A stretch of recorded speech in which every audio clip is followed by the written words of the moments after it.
जंगल में एक छोटा सा चिड़िया का परिवार रहता था। मम्मा चिड़िया ने अभी कुछ ही दिन पहले अपने कुक्कू बेटे की शादी की थी, लेकिन उसकी बहू तो मम्मा चिड़िया को जरा भी पसंद नहीं करती। वो हर दिन अपनी मम्मा सास से लड़ाई झगड़ा करती। सासू माँ, अगर आप हमारी जिंदगी में सुकून चाहती हो तो यहाँ से चली क्यों नहीं जाती, हम तभी खुश रह पाएंगे। बेटी, मैं कहाँ जाऊँ, बुढ़ापे में अपने बेटे बहू से दूर कैसे रह सकती हूँ। मम्मा, आप हमारे पुराने घोंसले में रह सकती हो जहाँ मेरा बचपन बीता है। आखिर वो घोंसला कब से खाली पड़ा है। अपने बेटे की ये बात सुनकर मम्मा चिड़िया की आंखें तो आंसुओं से भर जाती हैं। मैं तो सोच रही थी कि मेरा बेटा भी मुझसे दूर नहीं होना चाहता होगा, मगर क्या पता था मेरा कुक्कू भी अब तो मुझसे अलग रहना चाहता है। मैं चली जाऊंगी, तुम्हारी ओर से कहीं जाऊं। माँ, आप ऐसे क्यों बोलती हो? मैं रोज आपसे मिलने आया करूँगा, आपको फल भी दे के आया करूँगा।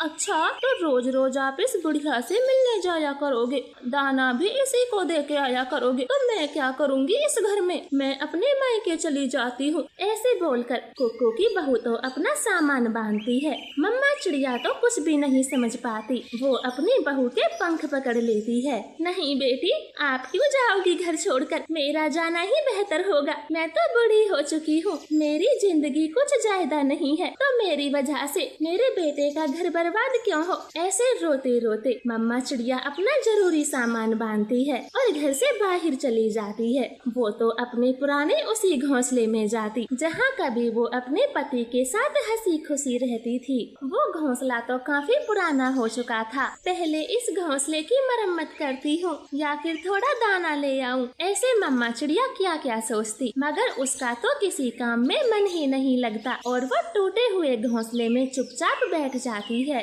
और अपने बेटे बहू की बातों को याद करती रहती। और ऐसे ही कुछ दिन बीत जाते हैं। पति जी, मेरी माँ का फोन आया था, बोल रही थी मेरी बहुत याद आ रही है, आप भी मेरे साथ चलोगी, माँ ने तुम्हें खास कर बुलाया है। लेकिन पत्नी जी, आज तो मैं माँ के पास जाने वाला था, नरम नरम फल भी लाया हूँ। अभी तुम्हारी माँ को गए 1 हफ्ता नहीं हुआ और तुम्हें उनकी याद आने लगी। जाओ, मैं तुमसे कभी बात नहीं करूँगी, आप नाराज ना हो, मैं चल दूंगा तुम्हारे साथ। माँ का क्या है, किसी और दिन मिल लूंगा। ऐसे खुशी खुशी दोनों पति पत्नी बातें करते हैं। इधर मम्मा चिड़िया तो एक पल के लिए भी कुक्कू को भुला नहीं पाई थी। कुक्कू और उसकी पत्नी तो बिल्कुल ही भूल चुके थे कि कोई उनके घर में बूढ़ी पक्षी भी रहती थी। वो तो खुशी खुशी रहते हैं, लेकिन मम्मा चिड़िया का तो कोई दिन भी ऐसा नहीं था जिस दिन उसने अपने बेटे को याद न किया हो। ऐसे वो काफी कमजोर भी हो गई थी। एक दिन कुक्कू दाना लेकर अपने जंगल लौट रहा था, तभी आसमान में काले बादल छा जाते हैं। कुक्कू जल्दी जल्दी अपने घर पहुंच जाता है। मम्मा चिड़िया ने भी जैसे तैसे अपने आप को बचाने के लिए पत्तों से छाया कर ली थी। पति जी,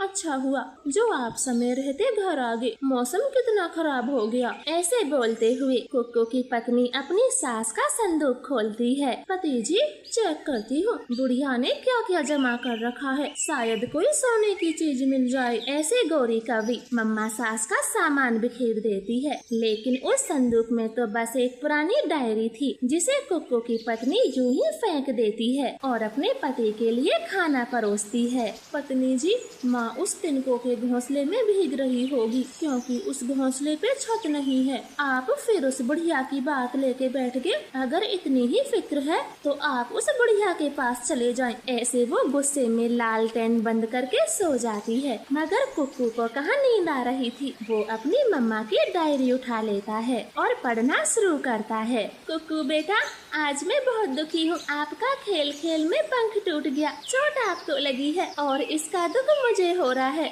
मैं चैन से सो नहीं पा रही, इसलिए ये डायरी लिखी है। अपनी मम्मा के ये शब्द पढ़कर कुक्कू तो बेचैन हो जाता है और दूसरा पेज पलटता है। आज के दिन मैं बहुत खुश हूँ, मेरे कुक्कू का पैर ठीक हो गया। अब से अपने बेटे का जान से भी ज्यादा ख्याल रखूंगी, उसे कभी चोट नहीं लगने दूंगी। ये पेज पढ़कर कुक्कू की आंखों से तो आंसू टपकने लगे थे और तीसरा पन्ना भी पढ़ता है। मेरे कुक्कू बेटे, आज आपके सर से पिता का साया उठ गया, उसे बुरी जालिम चील ने मार दिया, लेकिन तुम चिंता मत करना, मैं तुम्हें माँ और पापा दोनों का प्यार दूंगी, कभी तुम्हें अकेला नहीं छोड़ूंगी, कभी पिता की कमी न होने दूंगी। ये पढ़कर कुक्कू तो अपने आप को रोक नहीं पाता, वो फूट फूट कर रोता है। मेरी माँ ने कभी मुझे कोई दुख नहीं दिया, जान से भी ज्यादा प्यार किया, और मैंने क्या किया, उसी माँ को अपने से दूर कर दिया। मैं कितना